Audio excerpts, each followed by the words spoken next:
जगत में प्रत्येक व्यक्ति को किसी ना किसी प्रकार की निर्बलता अवश्य होती। जैसे कोई बहुत तेजी से दौड़ नहीं पाता तो कोई अधिक भार नहीं उठा पाता, कोई असाध्य रोग से पीड़ित रहता है तो कोई पढ़े हुए पाठों को स्मरण में नहीं रख पाता। ऐसे अनेकों उदाहरण और भी हैं। क्या आप किसी ऐसे व्यक्ति को जानते हैं जिसे सब कुछ प्राप्त हो और हम जीवन की उस एक निर्बलता को जीवन का केंद्र मानकर जीते हैं? इस कारणवश हृदय में दुख और असंतोष रहता है सदा। निर्बलता मनुष्य को जन्म से अथवा संजोग से प्राप्त होती है, किंतु उस निर्बलता को मनुष्य का मन अपनी मर्यादा बना लेता है। किंतु कुछ व्यक्ति ऐसे भी होते हैं जो अपने पुरुषार्थ और श्रम से उस निर्बलता को पराजित कर देते हैं। क्या भेद है उनमें और अन्य लोगों में? क्या आपने कभी विचार किया है? सरल सा उत्तर है इसका। जो व्यक्ति निर्बलता से पराजित नहीं होता, जो पुरुषार्थ करने का साहस रखता है हृदय में, वो निर्बलता को पार कर जाता है। अर्थात निर्बलता अवश्य ईश्वर देता है, किंतु मर्यादा मनुष्य का मन ही निर्मित करता है। स्वयं विचार कीजिए।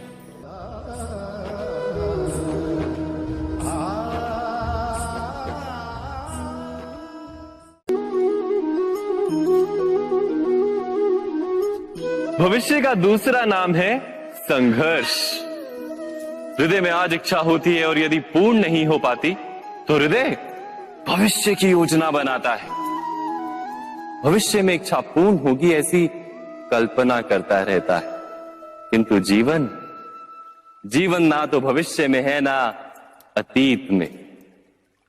जीवन तो इस क्षण का नाम है, अर्थात इस क्षण का अनुभव ही जीवन का अनुभव। पर हम ये जानते हुए भी इतना सा सत्य समझ नहीं पाते। या तो हम बीते हुए समय के स्मरणों को घेर कर बैठे रहते हैं, या फिर आने वाले समय के लिए हम योजनाएं बनाते रहते हैं और जीवन जीवन बीत जाता है।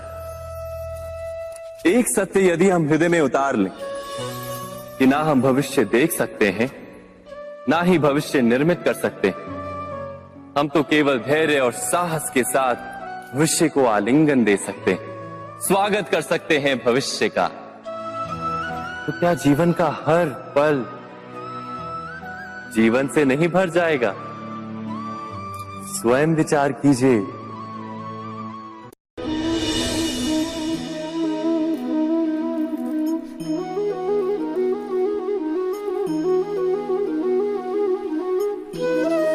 ज्ञान प्राप्ति सदा ही समर्पण से होती है, ये हम सब जानते हैं। किंतु समर्पण का वास्तविक महत्व क्या है? क्या हमने कभी विचार किया? मनुष्य का मन सदा ही ज्ञान प्राप्ति में विभिन्न बाधाओं को उत्पन्न करता है।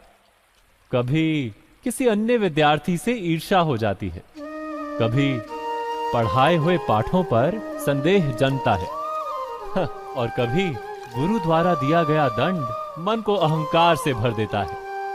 नहीं, क्या ऐसा नहीं होता? न जाने कैसे कैसे विचार मन को भटकाते हैं और मन की इसी अयोग्य स्थिति के कारण हम ज्ञान प्राप्त नहीं कर पाते। मन की योग्य स्थिति केवल समर्पण से निर्मित होती है। समर्पण मनुष्य के अहंकार का नाश करता है।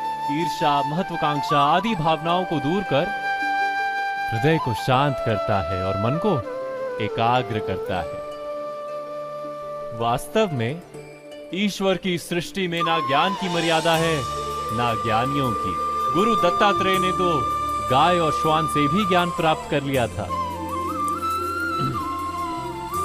अर्थात विषय ब्रह्म ज्ञान का हो या जीवन के ज्ञान का या गुरुकुल में प्राप्त होने वाले ज्ञान का, उसकी प्राप्ति के लिए गुरु से अधिक महत्व है उस गुरु के प्रति हमारा समर्पण। क्या यह सत्य नहीं?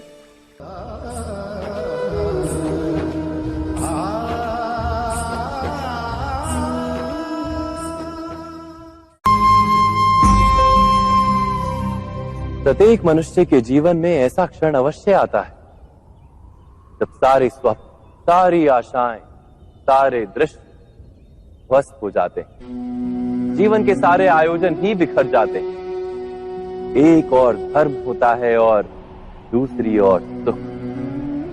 इसी को धर्म संकट कहते हैं। जब धर्म का वहन ही संकट हो और धर्म का त्याग ही सुख हो। विचार कीजिए, कभी किसी स्वजन के विरुद्ध सत्य बोलने का अवसर प्राप्त हो जाता है, कभी ठीक दरिद्रता के समय सरलता से चोरी करने का मार्ग प्राप्त हो जाता है, कभी किसी शक्तिशाली राजनेता या राजा के कर्मचारी का अधर्म प्रकट हो जाता है। सबके जीवन में ऐसी घटना बनती ही रहती है। अधिकतर लोग ऐसे किसी क्षण को धर्म संकट के रूप में जान ही नहीं पाते। हमें किसी प्रकार के संघर्ष का अनुभव ही नहीं होता। सहजता से सुख की ओर खींचे चले जाते हैं, जैसे मक्खी गुड़ की ओर खींची चली जाती। वास्तव में धर्म संकट का क्षण ईश्वर के निकट जाने का क्षण होता है। यदि हम संघर्षों से भयभीत ना हो, सुख की ओर आकर्षित ना हो, अपने धर्म पर दृढ़ रहे,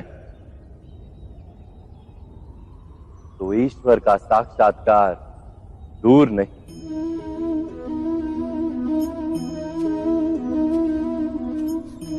पवन से युद्ध करने वाला पत्ता यदि पेड़ से गिरता है तो भी आकाश की ओर उठता है। पवन से झुकने वाली घास वहीं भूमि पर रह जाती है। अर्थात धर्म संकट से यदि हम संकट को ही टाल दें तो सुख तो मिलता है, जीवन बढ़ता है, किंतु क्या चरित्र नहीं टूटता? क्या आत्मा दरिद्र नहीं हो जाती? क्या ईश्वर से अंतर नहीं हो जाता? स्वयं विचार कीजिए। दो व्यक्ति जब निकट आते हैं तो एक दूसरे के लिए सीमाएं और मर्यादाएं निर्मित करने का प्रयत्न अवश्य करते हैं। हम यदि सारे संबंधों पर विचार करें तो देखेंगे कि इन सारे संबंधों का आधार यही सीमाएं हैं जो हम दूसरों के लिए निर्मित करते हैं। और यदि अनजाने में भी कोई अन्य व्यक्ति इन सीमाओं को तोड़ता है तो उसी क्षण हमारा हृदय क्रोध से भर जाता है। इन सीमाओं का वास्तविक रूप क्या है? क्या हमने कभी विचार किया? सीमाओं के द्वारा हम दूसरे व्यक्ति को निर्णय करने की अनुमति नहीं देते। अपना निर्णय उस व्यक्ति पर थोपते हैं, अर्थात किसी की स्वतंत्रता का अस्वीकार करते हैं। और जब स्वतंत्रता का अस्वीकार किया जाता है तो उसका हृदय दुख से भर जाता है। और जब वो सीमाओं को तोड़ता है तो हमारा हृदय क्रोध से भर जाता है। क्या ऐसा नहीं होता?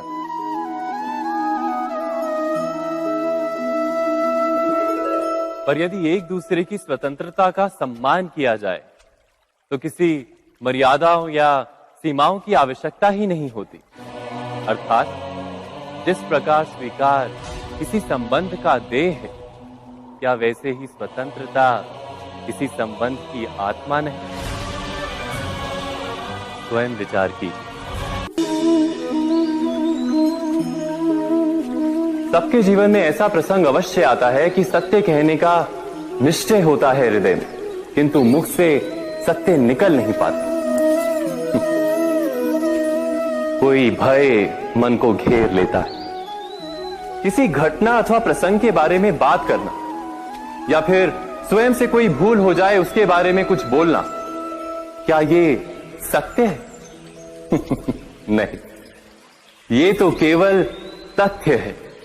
अर्थात जैसा हुआ था वैसा केवल बोल देना सामान्य सी बात है। किंतु कभी कभी उस तथ्य को बोलते हुए भी भय लगता है। कदाचित किसी दूसरे की भावनाओं का विचार आता है मन। दूसरे को दुख होगा ये भय भी शब्दों को रोकता है।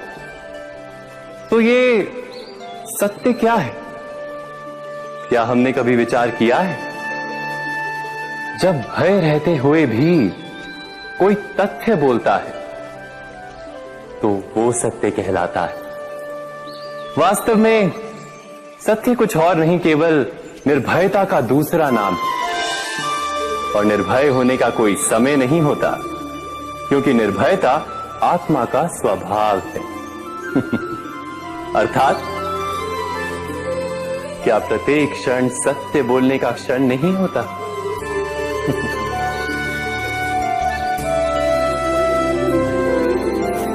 स्वयं विचार कीजिए।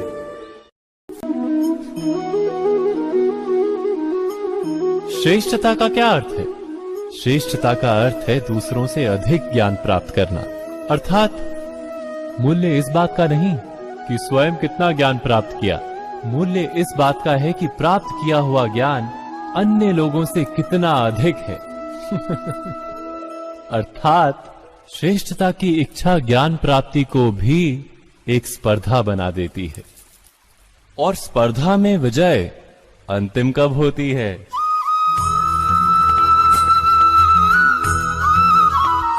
कुछ समय के लिए तो श्रेष्ठ बना जा सकता है, किंतु सदा के लिए कोई श्रेष्ठ नहीं रह पाता।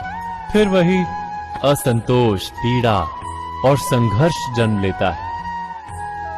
किंतु श्रेष्ठ बनने के बदले यदि उत्तम बनने का प्रयत्न करें तो क्या होगा? उत्तम का अर्थ है कि जितना प्राप्त करने योग्य है वो सब प्राप्त करना, किसी से अधिक पाने की इच्छा से नहीं, मात्र आत्मा की तृप्ति हेतु कुछ प्राप्त करना। उत्तम के मार्ग पर किसी अन्य से स्पर्धा नहीं होती, स्वयं अपने आप से स्पर्धा होती है। अर्थात उत्तम बनने का प्रयत्न करने वाले को देर अबेर सारा ज्ञान प्राप्त हो जाता है। बिना प्रयत्न के ही वो श्रेष्ठ बन जाता है।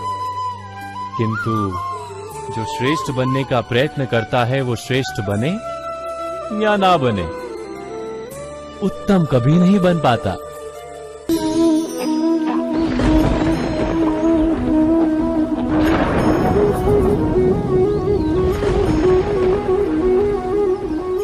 सपनों और पूर्वाभासों के आधार पर हम भविष्य के सुख दुख की कल्पना करते हैं। भविष्य के दुख का कारण दूर करने के लिए हम आज योजना बनाते हैं। किंतु कल के संकट को आज निर्मूल करने से हमें लाभ मिलता है या हानि पहुंचती है? ये प्रश्न हम कभी नहीं करते। सत्य तो ये है कि संकट और उसका निवारण साथ जनते हैं, व्यक्ति के लिए भी और सृष्टि के लिए भी। नहीं, आप अपने भूतकाल का स्मरण कीजिए, इतिहास को देखिए। आप तुरंत ही ये जान पाएंगे कि जब जब संकट आता है तब तब उसका निवारण करने वाली शक्ति भी जन्म लेती है। यही तो जगत का चलन है। वस्तुतः संकट ही शक्ति के जन्म का कारण है। प्रत्येक व्यक्ति जब संकट से निकलता है तो एक पद आगे बढ़ा होता है, अधिक चमकता है, आत्मविश्वास से अधिक भरा होता है, न केवल अपने लिए अपितु विश्व के लिए भी। क्या ये सत्य नहीं? वास्तव में संकट का जन्म है एक अवसर का जन्म, अपने आप को बदलने का अवसर, अपने विचारों को ऊंचाई पर करने का अवसर, अपनी आत्मा को बलवान और ज्ञान मंडित बनाने का अवसर। जो ये कर पाता है उसे कोई संकट नहीं होता, किंतु जो ये नहीं कर पाता वो तो स्वयं एक संकट है विश्व के लिए। विचार कीजिए।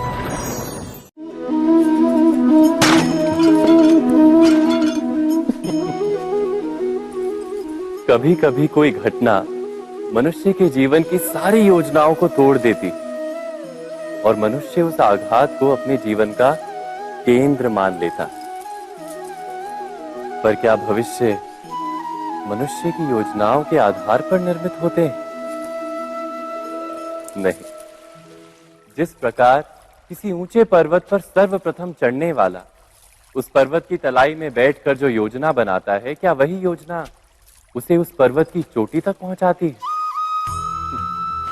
नहीं। वास्तव में वो जैसे जैसे ऊपर चढ़ता है वैसे वैसे उसे नई नई चुनौतियां, नई नई विडंबनाएं, नए नए अवरोध मिलते हैं। प्रत्येक पद पर वो अपने अगले पद का निर्णय करता है।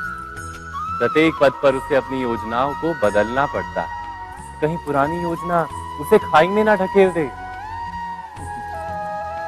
वो पर्वत को अपने योग्य नहीं बना पाता, केवल स्वयं को पर्वत के योग्य बना सकता है। क्या जीवन के साथ भी ऐसा ही नहीं? जब मनुष्य जीवन में किसी एक चुनौती को, एक अवरोध को अपने जीवन का केंद्र मान लेता है, अपने जीवन की गति को ही रोक देता है, तो वो अपने जीवन में सफल नहीं बन पाता और ना ही सुख और शांति प्राप्त कर पाता। अर्थात जीवन को अपने योग्य बनाने के बदले स्वयं अपने को जीवन के योग्य बनाना ही सफलता और सुख का एकमात्र मार्ग नहीं? स्वयं विचार कीजिए।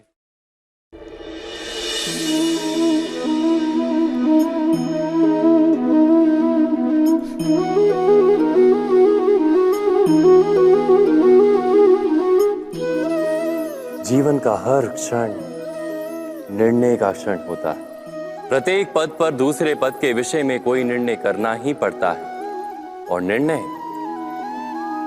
निर्णय अपना प्रभाव छोड़ जाता है। आज किए गए निर्णय भविष्य में सुख अथवा दुख निर्मित करते हैं, ना केवल अपने लिए, अपने परिवार के लिए भी, आने वाली पीढ़ियों के लिए भी। जब कोई दुविधा सामने आती है तो मन व्याकुल हो जाता है, अनिश्चय से भर जाता है। निर्णय का वो क्षण युद्ध बन जाता है और मन बन जाता है युद्ध भूमि। अधिकतर निर्णय हम दुविधा का उपाय करने के लिए नहीं, केवल मन को शांत करने के लिए लेते हैं। पर क्या कोई दौड़ते हुए भोजन कर सकता है?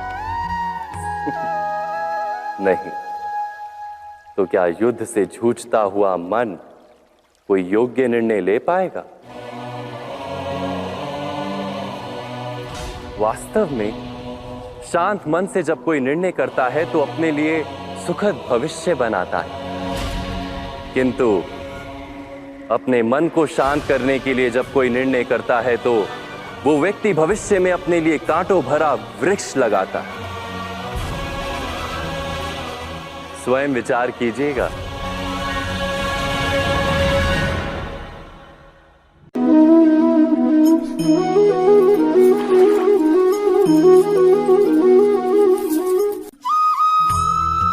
जीवन में आने वाले संघर्षों के लिए जब मनुष्य स्वयं को योग्य नहीं मानता, जब उसे अपने ही बल पर विश्वास नहीं रहता, तब वो सद्गुणों को त्याग कर दुर्गुणों को अपनाता है। वस्तुतः मनुष्य के जीवन में दुर्जनता जन्म ही तब लेती है जब उसके अंतर में आत्मविश्वास नहीं होता। आत्मविश्वास ही अच्छाई को धारण करता है। ये आत्मविश्वास है क्या?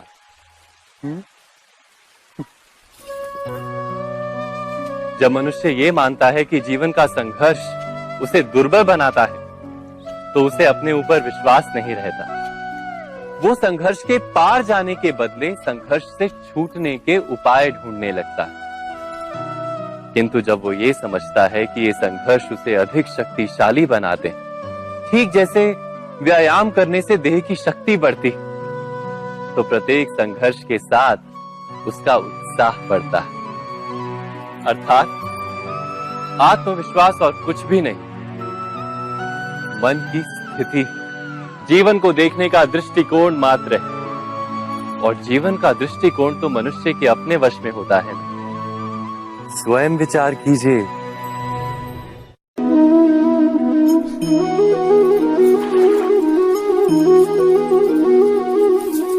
पिता सदा ही अपने संतान के सुख की कामना करते हैं, उनके भविष्य की चिंता करते रहते हैं।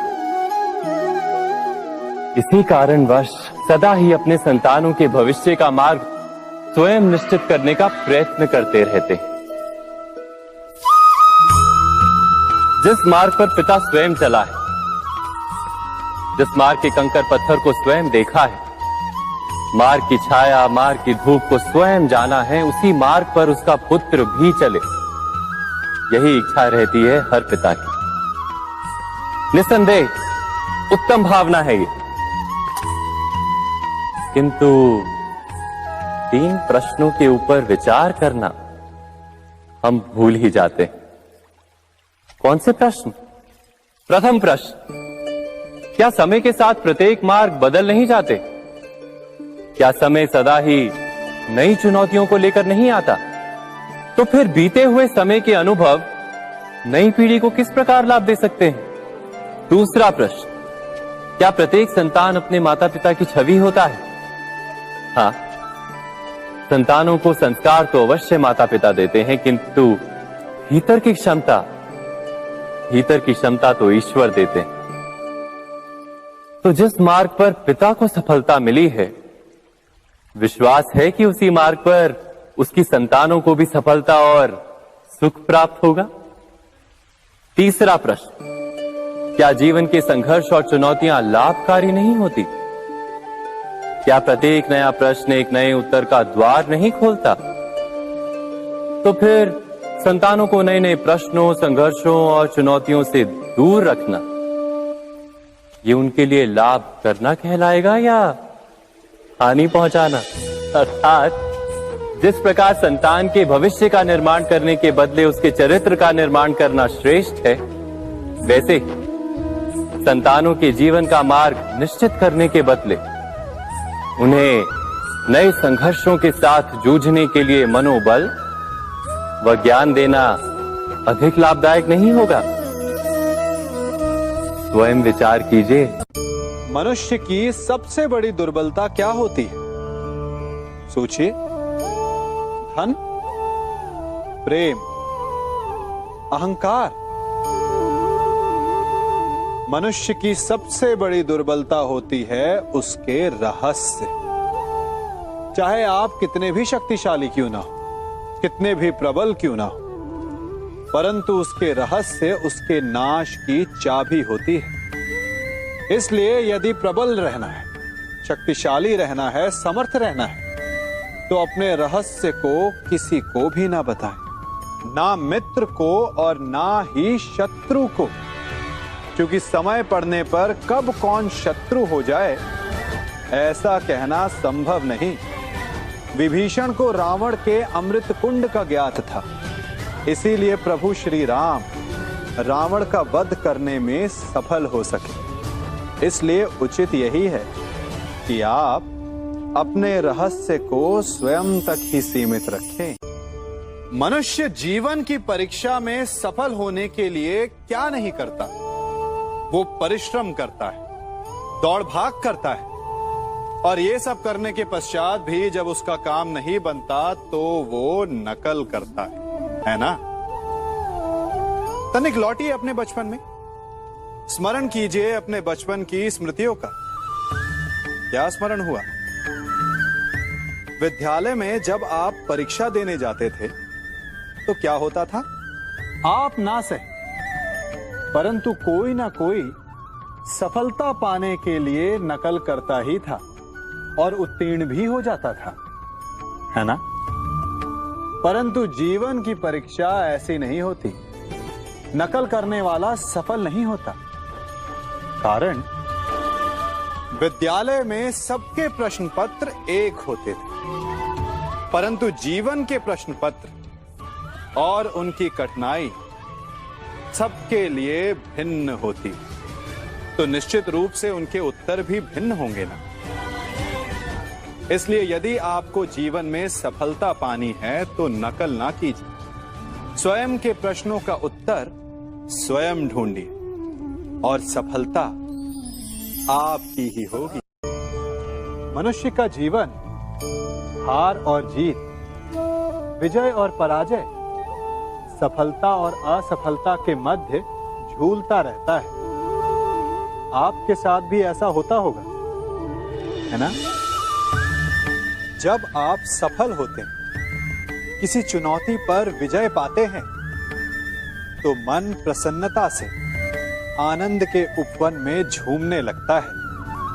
और जब आप असफल होते हैं, तब मन दुख और पीड़ा के सागर में डूबने लगता है।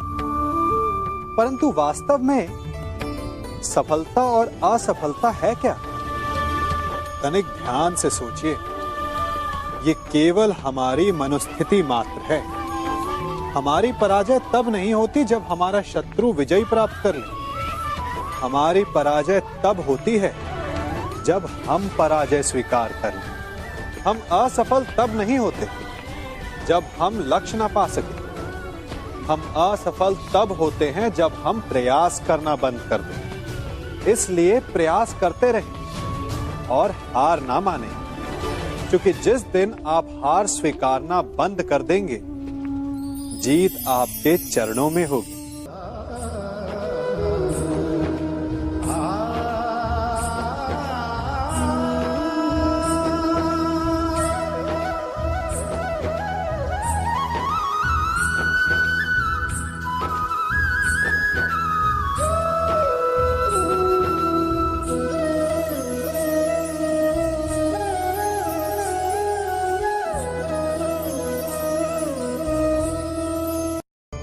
आप सबने बरगद के वृक्ष को तो देखा ही होगा। क्या आपको ज्ञात है, बरगद के वृक्ष के बीज का आकार राई से भी छोटा होता है, परंतु बरगद का वृक्ष संसार के महाकाय वृक्षों में जाना जाता है। जब उसका जन्म होता है, तब उसमें वो जटाएं, वो शाखाएं नहीं होती, परंतु जैसे जैसे उसका विस्तार होता है, जैसे जैसे वो अधिक शाखाओं का भार उठाता है, अधिक पत्तियों का सृजन करता है, वैसे वैसे उसकी शाखाएं जटाएं बनकर जड़ तक पहुंचती है और इस वृक्ष को सहारा देती है। ये जीवन का बहुत महत्वपूर्ण पथ है। बिना लोभ लालच शुभ कार्य करें, अन्य लोगों की सहायता करें। धीरे धीरे आपने जिनकी सहायता की, वो आपके सहायक बनते जाएं, आपकी जड़ों को और बलशाली बनाएंगे, आयु, मान और आकार बढ़ाएंगे। सहजीवन, सहायता और निष्काम कर्म आपको मृत्यु के पश्चात भी मरने नहीं देगा, आपको अमर रखेगा। हमारा शरीर प्रकृति का एक महान आविष्कार है। इससे जटिल संरचना संसार में और कोई नहीं। हमारा शरीर जितना जटिल है, यदि इसे ठीक से जाना जाए तो इससे अधिक सरल ज्ञान देने वाला और कोई नहीं। हमारे शरीर में पंच इंद्रियां होती हैं, जो हमें भाव, गुण और वस्तुओं का बोध कराती हैं। हमारे पास आंखें हैं, नाक है, स्पर्श के लिए त्वचा है, कान है और जीभा है।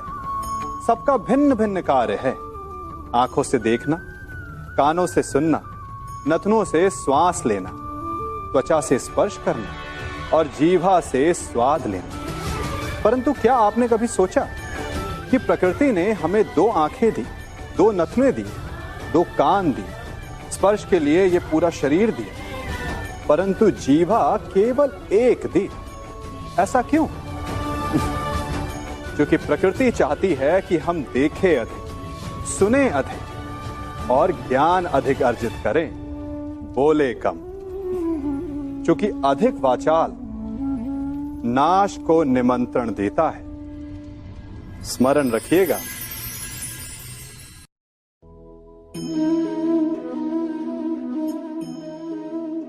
ये सदा यही कहते आए कि यदि आगे बढ़ना है तो अपनों का साथ दो। सत्य कहते हैं, अपनों का साथ देना ही चाहिए। परंतु साथ देने से पूर्व ये अवश्य पहचान लेना चाहिए कि अपने हैं कौन। क्या अपने वही होते हैं जिनके साथ हमारा रक्त संबंध होता है, या अपने मित्र? अपने वो होते हैं जो हमें सद्कार्य के लिए प्रेरित करें, हमें आगे बढ़ाएं, हमारा साथ दें। और वो जिनका साथ देने से समाज का नाश, धर्म की हानि हो, वो सगे हो करके भी सगे नहीं होते। इसलिए जब अपनों की परिभाषा का चुनाव करें तो उन्हें अपना माने जो आपका साथ दे, उन्हें नहीं जो हमें अज्ञान के मार्ग पर ले जाएं।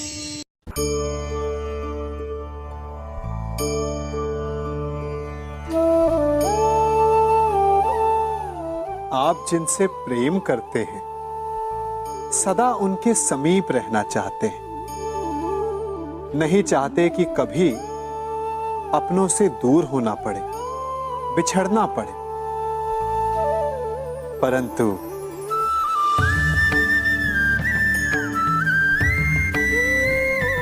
एक समय के पश्चात अपनों से दूर हो जाना उन्नति के लिए आवश्यक है। आप माता पिता हैं ना? यदि आप अपनी संतान के जीवन के हर पग पर उनका मार्गदर्शन करते रहेंगे तो आपकी संतान स्वयं मार्ग चुनना कैसे सीखेगी? मार्ग के कांटों से स्वयं को बचाना कैसे सीखेगी? इसीलिए एक समय के पश्चात अपनों से बनाई गई दूरी सदा लाभदायक रहती है। आज मैं आप सबको एक कथा सुनाता हूं। एक दिन प्रातः एक व्यापारी अपने घर से निकला। घर से निकलते ही एक बिल्ली ने उस व्यापारी का मार्ग काट दिया। व्यापारी घबरा गया, वो फिर से घर लौट गया और शुभ घड़ी की प्रतीक्षा करने लगा। और जब वो पुनः अपने घर से निकला तब वो वाहन जा चुका था जिससे राजा तक पहुंचकर उसे भेंट देनी थी। राजा को भेंट नहीं मिली। राजा क्रोधित हो गए। राजा ने उस व्यापारी का व्यापार बंद करवा दिया। इस कारण व्यापारी क्रोधित होकर घर पर अपनी पत्नी से लड़ बैठा। पत्नी अपने बच्चों समेत मैके वापस चली गई और उस व्यापारी के जीवन में यदि कुछ रह गया था तो केवल अंधकार। और इन सब का कारण वो उस बिल्ली को मानता रहा जिसने उसका मार्ग काटा था। ऐसा ही एक दूसरा व्यापारी राजा को भेंट देने निकला और उस व्यापारी का मार्ग भी एक बिल्ली ने काट दिया। वो व्यापारी तनिक घबराया, परंतु उसने आगे बढ़ना अधिक उचित समझा। राजा तक वो समय पर पहुंचा। उसने राजा को भेंट दी। राजा प्रसन्न हुए और राजा ने व्यापारी को अपना व्यापार बढ़ाने की अनुमति दी, स्वर्ण आभूषण दी। जब व्यापारी घर पर पहुंचा तो पत्नी को आभूषण और अपने बच्चों को देने के लिए वस्त्र थे उसके पास। हर ओर प्रसन्नता थी। समझ रहे हैं ना? दोनों के साथ एक ही प्रकार की घटना हुई, परंतु दोनों की प्रतिक्रिया भिन्न थी। ऐसा ही हमारा जीवन भी है। हमारे जीवन में प्रारब्ध का अपना स्थान है, परंतु उससे कई अधिक महत्वपूर्ण हमारी प्रतिक्रिया, हमारे सोच का प्रभाव है, क्योंकि यही हमारे जीवन को आकार देते हैं। इसलिए अपनी सोच को सकारात्मक रखिए। आपका जीवन सदैव आनंदमय।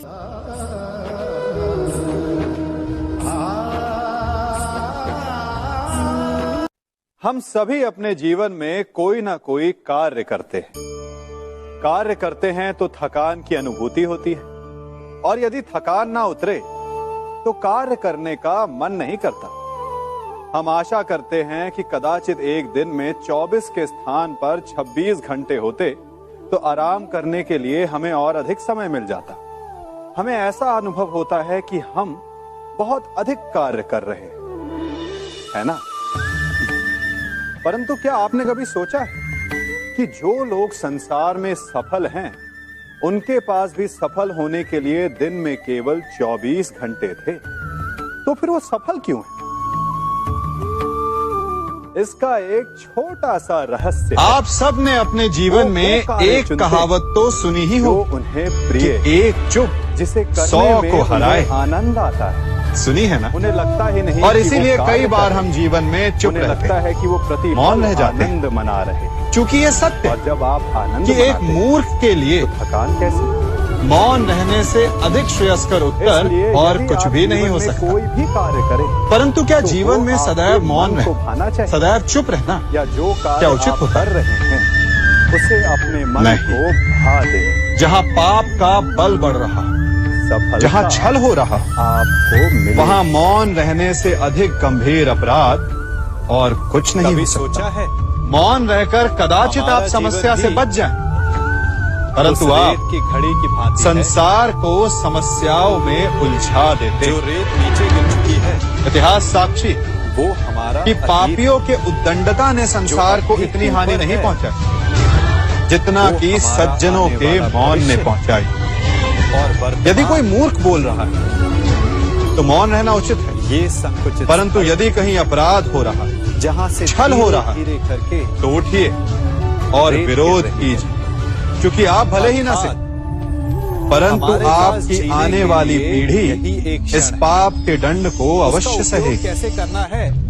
अपने जीवन में आप कितने मित्रों से मिलते होंगे, जो बीत गया, कितनों को आप स्वयं जानते उसका होंगे, दुख मनाना है। कितनों का आप या शुभ जो चाहते भविष्य में होंगे होने और वाला कितने है, उसकी आपका प्रतीक्षा शुभ में चाहते क्रोध होंगे। करना है। और कितने सब कुछ ऐसे करने भी के होते लिए कि आपके यही समक्ष एक आते, क्षण आपसे मिलते, प्रसन्न रहना वो है। अपने जीवन का तो दुखड़ा उसके गाने लिए लगते भी यही एक कि पल उनका है। कोई कार्य ही नहीं बनता। प्रतीक्षा करते वो क्या रहोगे, करे? कार्य प्रारंभ तो ये होने पल से भी पूर्व ही भूतकाल कठिनाइयां आ में जाती जाएगा। हैं। कठिनाइयों के कारण इसलिए वो आनंद आगे नहीं के बढ़ पाते। परोपकार के लिए क्या आपको पता है प्रतीक्षा ना की, ऐसे लोगों की वास्तविक पास समस्या जो है, क्या होती है? उनका भरपूर क्या उनकी सदुपयोग समस्या मार्ग में खड़ी बाधाएं हैं, कीजिए। चूंकि इस घड़ी को या वो पलटकर कठिनाइयां जो उनके आप कार्य को इससे कभी समय अवश्य संपन्न गिन ही सकते नहीं होने देते? परंतु सत्य तो ये है कि वास्तव में ऐसे लोग अपना कार्य कभी प्रारंभ ही नहीं करते। आधे मार्ग से उल्टा लौट जाने से अधिक बुरा ये है कि अपना कार्य कभी प्रारंभ ही ना करें। तनिक कार्य तो प्रारंभ करके देखिए, विश्वास कीजिए आप कभी खाली हाथ नहीं होंगे। आपको गर्वित करने के लिए सफलता भले ही आपके हाथों में ना हो, परंतु सफलता पाने का ज्ञान आपके हाथों मनुष्य भी में बड़ा अवश्य विचित्र होगा। प्राणी है। अपनों से हमारे नीचे के जीवन स्तर में के लोगों मित्र को और शत्रु वो हे दृष्टि से बड़े देखता है। मायने रखते हैं। उनका उपहास मित्र उड़ाता है। वो जो हमारा हित उनसे चाहे, बार बार कहता है जो कि हमारे तुम्हारा सुख दुख कुछ में नहीं हो हमारी सकता। सहायता करे, हमारा तुम साथ भविष्य दे। में कुछ नहीं कर पाओ। कुछ मित्र जन्म से होते हैं, जब मनुष्य के कुछ पास मित्र हम स्वयं धन, बनाते हैं, संपत्ति, कुछ मित्र मान परिवार में मिल जाते हैं, तो कुछ वो मित्र दूसरों का जीवन आदर की नहीं करता। यात्रा में। परंतु शत्रु शत्रु जाता है कि शत्रु हमें उससे जीवन भी में अधिक कभी भी मिल शक्तिशाली जाते कोई हैं, अस्तित्व में है। परंतु क्या आपने कभी सोचा और वो है कि समय। वास्तविकता में आपका काल। सबसे बड़ा शत्रु है काल कौन? अपना चक्र कब बदलेगा ये कोई आपका नहीं जानता। सबसे बड़ा शत्रु समय अपनी आपके करवट कब भीतर लेगा छिपा बैठा है, ये कोई नहीं जानता। और वो है आपका कोयला भी क्रोध। समय के साथ साथ आप धीरे जिनसे धीरे रुष्ट होते परिवर्तित हो जाता है। उन पर क्रोध इसलिए करते, जीवन में कभी उन्हें हानि पहुंचाने किसी का का प्रयास भी करते, उपहास नहीं परंतु उड़ाना तनिक शांत मन से सोचिए, जिन्हें आप हानि पहुंचाना चाहते हैं, ऐसा करने से पूर्व आप स्वयं भीतर से जलते हैं। क्रोध एक सुलगते हुए अंगारे के समान होता है, चाहिए। अभिमान जिससे आप अपने शत्रु को जलाकर भस्म कर देना चाहते हैं, ये परंतु तीनों ऐसा करने से सुनने में पूर्व एक जैसे आपको लगते हैं, स्वयं उस सुलगते हुए अंगारे को परंतु उठाना तीनों पड़ता का है, अर्थ और शत्रु से पहले होता है। स्वयं को जलना पड़ता है, और परिणाम उसकी पीड़ा सहनी पड़ती है। तीनों का आरंभ तो यदि आपको अपने प्रेम से शत्रुओं से होता है। मुक्ति पानी है, तो पहले स्वयं से आप प्रेम। स्वयं के क्रोध पर परिश्रम नियंत्रण हमारे मन करना में सीखिए।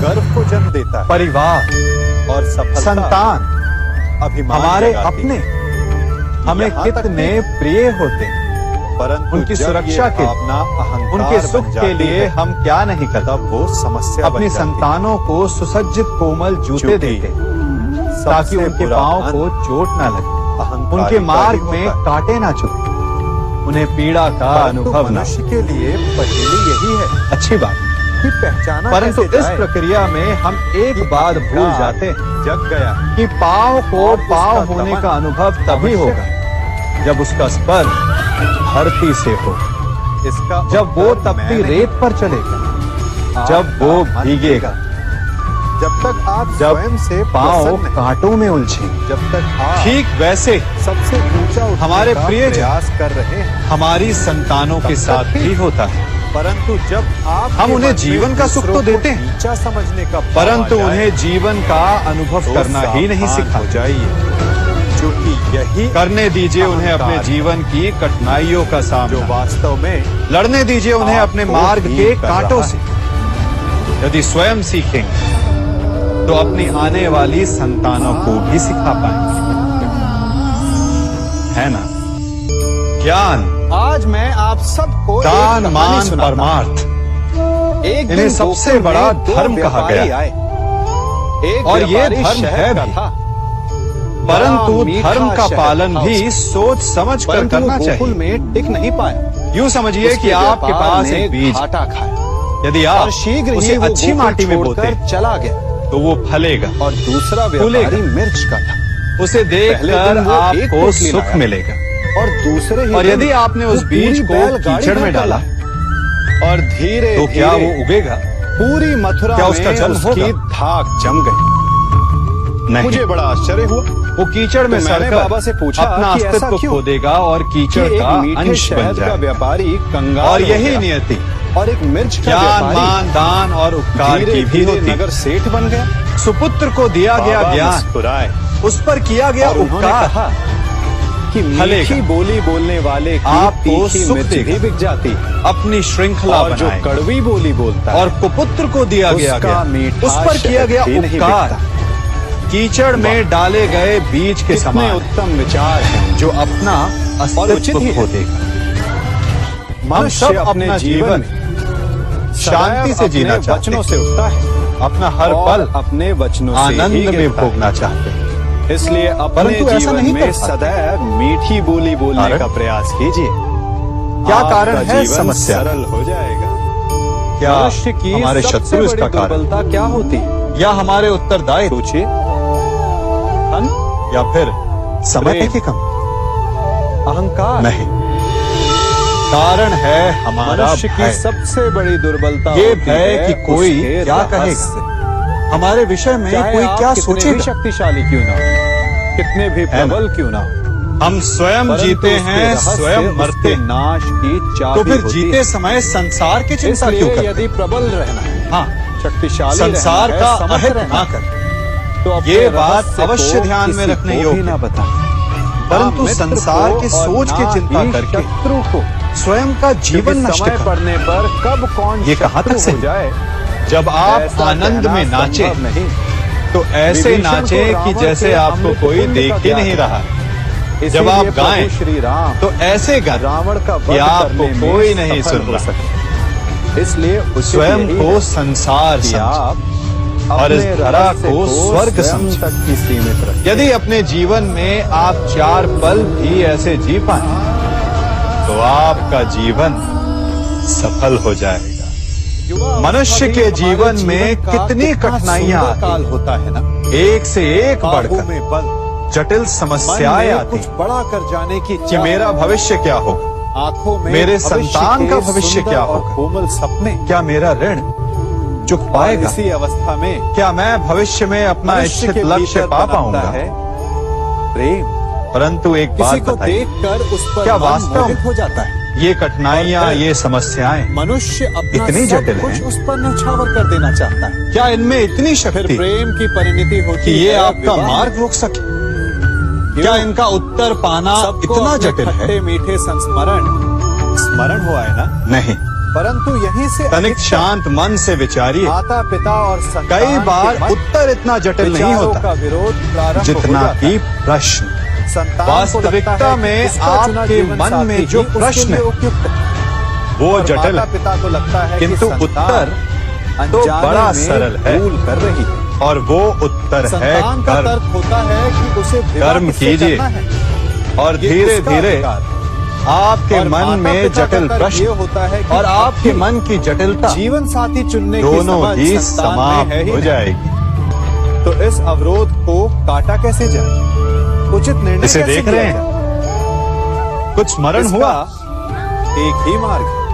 आपको अपने आपके बालपन उत्तरदायित्व का का स्मरण भार करवा दिया ना इस पहिए और ने। अपनों से बड़ों की कदाचित कोई बालपन में मापदंडों ऐसा का होगा जिसने ये विवाह करने खेल से ना पूर्व खेला। ये जान लेना आवश्यक है हाँ, कि इस विवाह पहिए केवल का अपने आकार प्रेम एक को सिक्के पाने का जितना मार्ग या नहीं, इससे बड़ा हो सकता है, अपितु विवाह परंतु से ऐसा कोई नहीं जिसने ये खेल जीवन ना का खेला। एक नया द्वार इसे भी गोल खुलता गोल है। घुमाते रहे, और निरंतर नए चलाने जीवन का के साथ प्रयत्न करना। नए कितना आनंद उत्तरदायित्व आता भी था। होते हैं। हमें उन और यदि पहियों के इन खेल से उत्तरदायित्वों मिले को समझकर निर्णय मनोरंजन लिया का जाए, आनंद स्मरण तो हुआ था। विश्वास कीजिए परंतु आपका उन पहियों के दाम्पत्य खेल जीवन से बालपन में आनंद मिली से सीख भरा रहेगा। हम अधिकतर आप भूल जाते हैं, कभी ये पछतावा नहीं होगा और वो सीख कि है आपने कोई अनुचित सदैव निर्णय लिया। गतिमान रहे। उस खेल का केवल एक ही तर्क होता है, यदि उसे संतुलित रखना है, यदि उस पहिए को गिरने नहीं देना, तो उसे निरंतर गतिमान रखना होगा। और यही जीवन है। जीवन में यदि सुख दुख, हानि लाभ, आनंद और कष्ट का संतुलन बनाए रखना है, तो सदैव गतिमान रहिए। जब किसी सागर एक का जल कष्ट, बाष्प बनकर किसी उड़ता है, एक दुविधा के पल में तब वो ठहर हमें के ना दिखाई रह नहीं जाए। देता। कर्म मेघ उस करते जल रहो। को अपने भीतर छिपा लेते हैं, विचार कीजिएगा। लंबी यात्रा करते हैं, प्रयास करते हैं कि वो जल सदा उनके भीतर छिपा रहे। परंतु जब वायु का वेग उन्हें उड़ाकर किसी पर्वत से ले जाकर के टकरा देता है, तब उन मेघों को बरसना ही पड़ता है, क्योंकि यही नियति है, यही प्रकृति है। क्योंकि जल को सागर में जाकर मिलना ही है। ठीक ऐसा ही हमारे साथ भी होता है। हम सत्य को अपने मन के मेघों में चाहे जितना छिपाने का प्रयास कर लें, परंतु समय की आंधी उसे वास्तविकता के पर्वत से ले जाकर के टकराकर हमारे समक्ष ले ही आती है। जिस भय के कारण आप सत्य को सामने नहीं लेकर आना चाहते, एक दिन वही भय हमारे समक्ष आकर खड़ा हो जाता है और फिर हम लाचार हो जाते हैं, क्योंकि हमने उस भय का सामना करने की तैयारी नहीं की होती। इसलिए सत्य से भागे नहीं, उसे छिपाए भी नहीं, उसे स्वीकार करें। भविष्य की बड़ी विपत्ति से बच जाएंगे।